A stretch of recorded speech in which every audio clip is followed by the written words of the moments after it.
संघर्षाच्या काळातही स्वाभिमान जपणारे निष्ठावंत वैभव नाईक महाराष्ट्र राज्याच्या राजकारणात सत्तेसाठी राजकीय पक्षांच्या झालेल्या अभूतपूर्व फाटाफुटीत अनेक दिग्गज नेत्यांनी आपले मार्ग बदलले आणि सत्ताधारी पक्षाची वाट धरली। परंतु या सर्वांना वैभव नाईक हे अपवाद ठरले। विधानसभा निवडणुकीत अगदी थोडक्या मतांनी त्यांचा पराभव झाला तेव्हा शिवसैनिक आणि जनतेच्या डोळ्यात दुःख, मनात वेदना होत्या। धनशक्तीमुळे जरी वैभव नाईक यांचा पराभव झाला असला तरी त्यांच्या पावलांमध्ये मात्र थांबणे नव्हते। ज्या दिवशी निकाल लागला त्याच्या दुसऱ्या दिवसापासून ते जनतेच्या प्रश्नांवर पुन्हा रस्त्यावर उतरले। सामाजिक कार्यात खंड पडू दिला नाही। राजकारणातही त्यांनी सक्रिय राहून स्थानिक स्वराज्य संस्थांच्या निवडणुकींसाठी शिवसेना उद्धव बाळासाहेब ठाकरे पक्ष संघटना अधिक मजबूत करण्यावर लक्ष केंद्रित केले। त्यामुळे एकीकडे सिंधुदुर्ग जिल्ह्यात जिल्हा परिषद निवडणुका बिनविरोध होत असताना कुडाळ मालवण मतदारसंघात मात्र वैभव नाईक यांच्या नेतृत्वाखाली सर्व ठिकाणी तुल्यबळ लढत होऊन 49,000 मते शिवसेना पक्षाला मिळाली। एकंदरीत विधानसभा निवडणुकीतील पराभव हा वैभव नाईक यांच्या राजकीय प्रवासातील एक तात्पुरता अडथळा ठरला असला तरी त्यातून पुन्हा एकदा उभारी घेत त्यांनी जनतेशी असलेली आपली नाळ तुटू दिली नाही, हे यातून प्रकर्षाने दिसून येते। जनता संकटात असताना वैभव नाईक शांत बसले असे कधीच झालेलं नाही। प्रत्येक अन्यायग्रस्तांचा आवाज होण्याचा प्रयत्न त्यांनी केला। नुकसानग्रस्त आंबा आणि काजू शेतकऱ्यांना नुकसान भरपाई मिळवून देण्यासाठी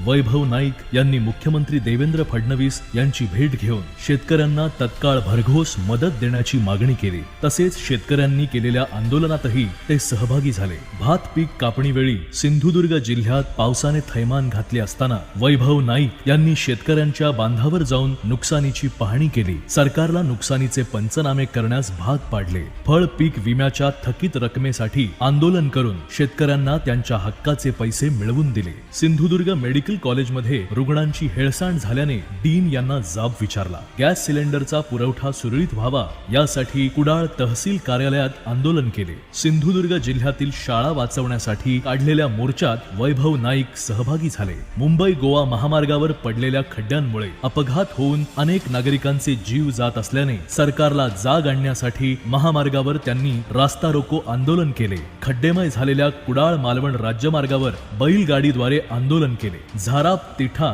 येथील महामार्गावर चुकीच्या मिडल कटमुळे शाळकरी विद्यार्थ्यांच्या झालेल्या मृत्यूचा महामार्ग अधिकाऱ्यांना जाब विचारला म्हणून वैभव नाईक यांना अॅट्रॉसिटीच्या खोट्या गुन्ह्यात देखील अडकवण्यात आले। वैभव नाईक यांना रोखण्यासाठी सत्ताधाऱ्यांनी कितीही प्रयत्न केले तरी जिल्ह्यातील प्रश्न सोडवण्यासाठी सत्ताधाऱ्यांशी आणि प्रशासनाशी त्यांचा संघर्ष सुरूच राहणार आहे। शिवसेना पक्षात फूट पडली तेव्हापासून ते आतापर्यंत वैभव नाईक यांना पक्ष प्रवेशासाठी ऑफर देण्यात येत आहे। शिंदे गटाच्या अनेक मंत्र्यांनी याचे वेळोवेळी सुतवाच देखील केले आहे। अलीकडेच त्यांना सत्तेच्या सावलीत येण्याचे निमंत्रणही देण्यात आले। मात्र निष्ठेच्या कसोटीवर वैभव नाईक तसूभरही डगमगले नाहीत। मतदार आणि शिवसैनिकांसोबत त्यांनी निष्ठावंत राहण्याचा निर्णय घेतला। त्यांचा हा बाणेदारपणा आजही कायम आहे। 2024च्या लोकसभा निवडणुकीत कुडाळ मालवण मतदारसंघात 26,000 मतांनी पिछेहाट झाल्यानंतर पुढे होणाऱ्या विधानसभा निवडणुकीत पराभव समोर दिसत असतानाही वैभव नाईक यांनी पद आणि सत्तेसाठी गद्दारीचा कलंक माथी लावून घेण्याऐवजी निष्ठेने आहे त्या परिस्थितीत लढाई करणे पसंत केले। आज वैभव नाईक आमदार नसले तरी त्यांनी केलेली शाश्वत विकासाची कामं आजही लोकांसमोर आहेत। त्यामध्ये सिंधुदुर्ग शासकीय मेडिकल कॉलेजची स्थापना, कुडाळ येथील जिल्हा महिला व बाल रुग्णालयाची उभारणी, ऐतिहासिक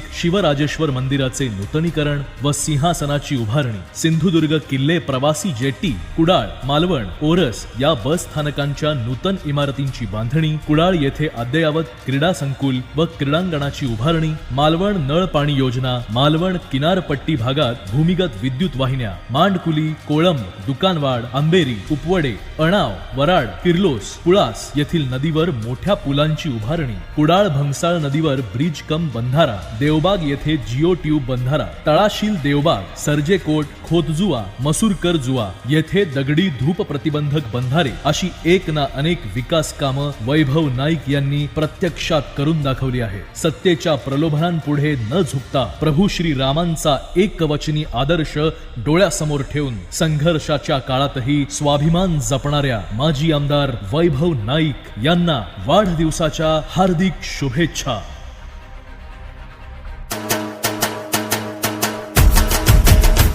लढवय्या निष्ठावंत नेते माननीय वैभवजी नाईक साहेब यांना वाढदिवसाच्या लाख लाख शुभेच्छा. शुभेच्छुक श्री हरी खोबरेकर, मालवण तालुका प्रमुख तथा माजी जिल्हा परिषद सदस्य, सिंधुदुर्ग जिल्हा परिषद. शुभेच्छुक मालवण तालुका पदाधिकारी, नगरसेवक आणि सर्व शिवसैनिक. लढवय्या निष्ठावंत नेते माननीय वैभवजी नाईक यांना वाढदिवसाच्या लाख लाख शुभेच्छा. शुभेच्छुक श्री संदेशभाई पारकर, नगराध्यक्ष, कणकवली नगरपंचायत. लढवय्या निष्ठावंत नेते माननीय वैभवजी नाईक यांना वाढदिवसाच्या लाख लाख शुभेच्छा. शुभेच्छुक श्री सुशांत नाईक, युवासेना जिल्हा प्रमुख, सिंधुदुर्ग जिल्हा, उपनगराध्यक्ष, कणकवली नगरपंचायत, संचालक, सिंधुदुर्ग जिल्हा बँक. लढवय्या निष्ठावंत नेते माननीय वैभवजी नाईक साहेब यांना वाढदिवसाच्या लाख लाख शुभेच्छा. शुभेच्छुक श्री विशाल मांजरेकर, नगरसेवक, देवगड जामसंडे नगरपंचायत. लढवय्या निष्ठावंत नेते माननीय वैभवजी नाईक यांना वाढदिवसाच्या लाख लाख शुभेच्छा. शुभेच्छुक श्री तुषार धुरी, उपतालुका प्रमुख, युवा सेना देवगड तालुका, तसेच युवा सेना सर्व पदाधिकारी, कार्यकर्ते. लढवय्या निष्ठावंत नेते माननीय वैभवजी नाईक साहेब यांना वाढदिवसाच्या लाख लाख शुभेच्छा. शुभेच्छुक श्री विकास कोयंडे, माजी नगरसेवक, देवगड जामसंडे नगरपंचायत.